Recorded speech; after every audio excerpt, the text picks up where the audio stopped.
केबे भी लोकन को ठकी कि लोकन को खराब करिकिना केबे भी आके नहीं बढ़वार कथा। श्री राम हमर संगे तेबे ही आइबे जते बेले आमे सब बेले सत्य और धर्म पथरे चलबा। किंतु भी गुटे कथा खाली कहबा के चाहूछे जे सब वर्ष आमे बहुत माने एकजुट हेकिना रामनवमी पालन करछु। किंतु गत वर्ष लेके ई वर्ष भी आपण देखिथिबे विधायक तांको रैली बाहर कले कि समस्त तांको रैली बाहर करूछन। किंतु गत वर्ष लेके ई वर्ष भी जानी बुझी किना तांको रैली के अटका हेछि ताकि आमे आगे नहीं बढ़ी पारबो। रामनवमी रो सेलिब्रेशन भाईचारा रो सेलिब्रेशन है। रामनवमी रो सेलिब्रेशन धर्म सत्य आउ माने निष्ठा रो सेलिब्रेशन है।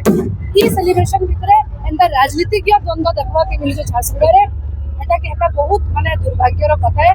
प्रशासन को अनुरोध करनी जे एकता है कि ना रैली के में सब बेले सक्सेसफुल करवार कथा ताके ऊपर काके तल करी कि ना करवार नहीं करवार। ये अवसर रे अनेक सुर्पणखा अनेक रावण अनेक कुंभकर्ण छद्म बेसरे बुलुचंती